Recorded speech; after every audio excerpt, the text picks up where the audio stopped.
The rain tapped steadily against the tall glass windows of the Malik estate, each droplet sliding down in slow, deliberate trails, like the minutes dragging on inside Arman Malik's heart.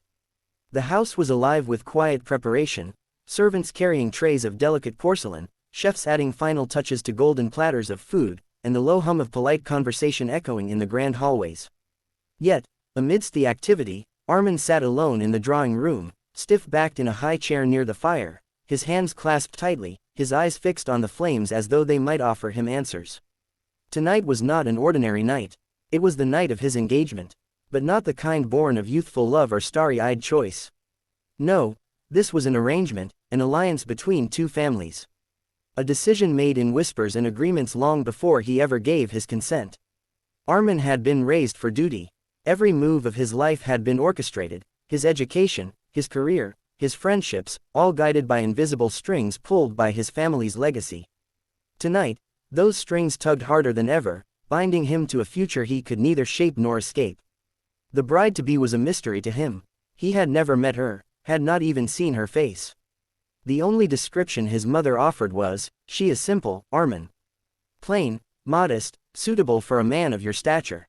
His father had nodded approvingly at those words, as though plain was a virtue worth more than any jewel. Plain. That word had echoed in Arman's mind for weeks. And truth be told, he had clung to it, embraced it even.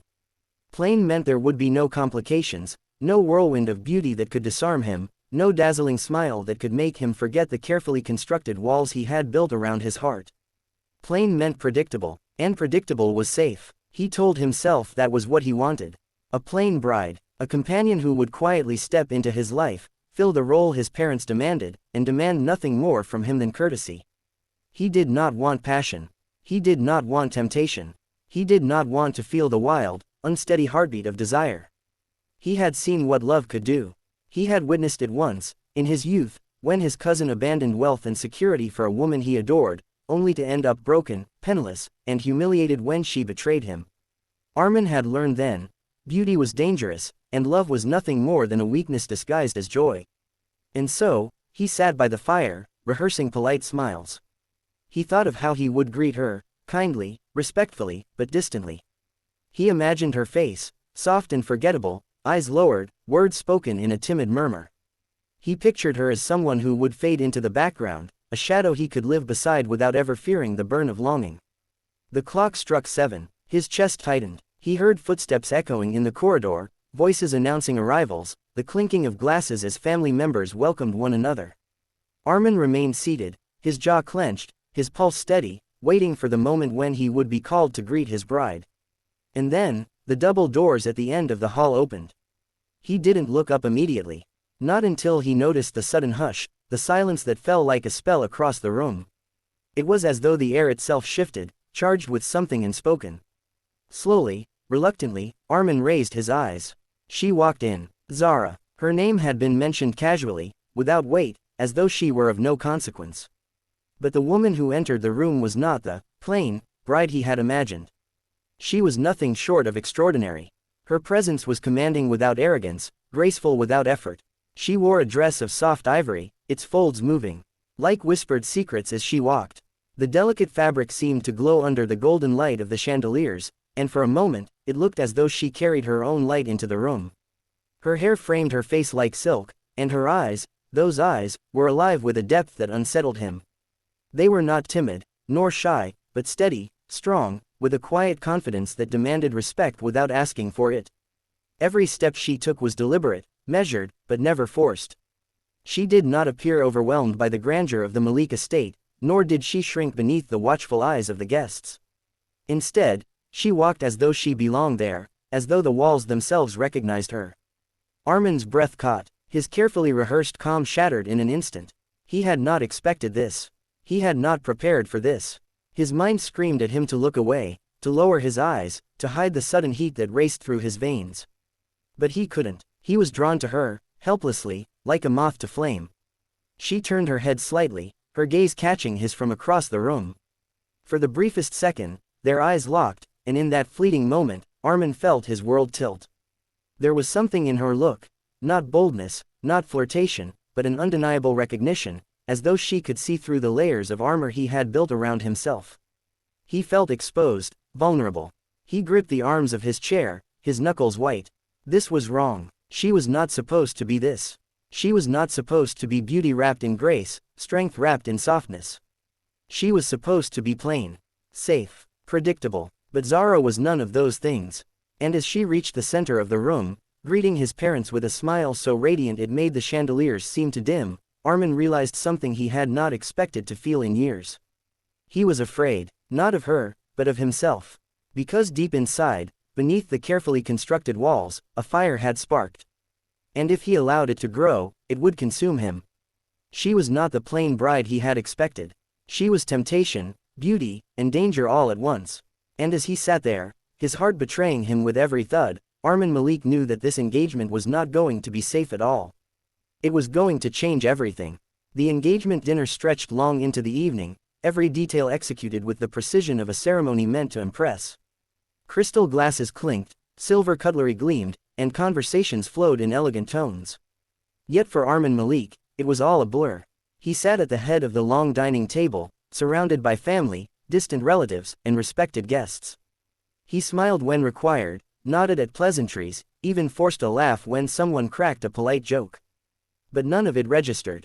His attention was hopelessly drawn, again and again, to the woman seated across from him. Zara. She spoke with his mother about charity programs, her voice soft yet unwavering. She answered his father's questions about her upbringing with poise, never once faltering under his father's sharp, calculating gaze. Even his younger sister, usually quick to judge and dismiss, leaned closer to Zara, captivated by her warmth. Arman kept telling himself to look away, to focus on the meal, the guests, anything else. But his eyes betrayed him. They sought her constantly, tracing the curve of her smile, the subtle lift of her brow when she listened attentively, the quiet strength in the way she carried herself. She was more than beauty, she was presence. And with every passing moment, his unease grew. Desire had always been a danger he avoided, a fire he never allowed himself to touch. But with Zara, it wasn't just desire. It was something deeper, heavier, something that shook the foundation of the careful life he had built. She wasn't plain, predictable, or forgettable. She was unforgettable, and the realization terrified him. When dessert was served, Zara's eyes flicked up and met his. It was just a second, barely a heartbeat, but it was enough to unravel him. There was no shyness in her gaze, no trace of nervousness. Instead, there was knowing. As though she could see the battle raging inside him, as though she understood. He quickly looked down, his hand tightening around his fork. His pulse thundered in his ears. What was happening to him? How had one woman, one evening, shaken him so completely? By the time the dinner ended and the guests began to disperse into smaller groups, Arman felt as though he had been holding his breath for hours.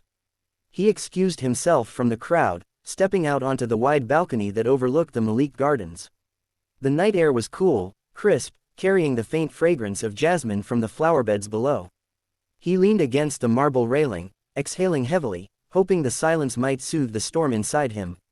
But he wasn't alone for long. Footsteps approached softly. He turned, and there she was, Zara. Her presence once again altered the air, filling it with an energy he could not name. She stepped beside him, not too close, but close enough that he could feel her nearness, could sense the warmth radiating from her even in the night chill. "You seem disappointed," she said gently, her voice breaking the silence like a soft ripple across still water. His chest tightened. "Disappointed," he echoed, his tone careful, cautious. Her lips curved into the faintest hint of a smile. "Yes, as though you expected someone else. Someone, plainer." The words struck him like an arrow. His breath caught in his throat. How could she know? How could she see so clearly what he had never spoken aloud? He tried to compose himself, to muster the mask he always wore, but under her gaze, the mask cracked. "I expected someone ordinary," he admitted, his voice low, almost reluctant. "Someone I would not fear." "Fear?" She tilted her head, her dark eyes catching the moonlight. "And what is it you fear, Arman?" He swallowed, his throat suddenly dry. He wanted to look away, to retreat behind silence, but the truth pressed against his chest, demanding to be freed. Slowly, painfully, he whispered, "I fear myself. My own desire." The words hung heavy between them, trembling in the night air.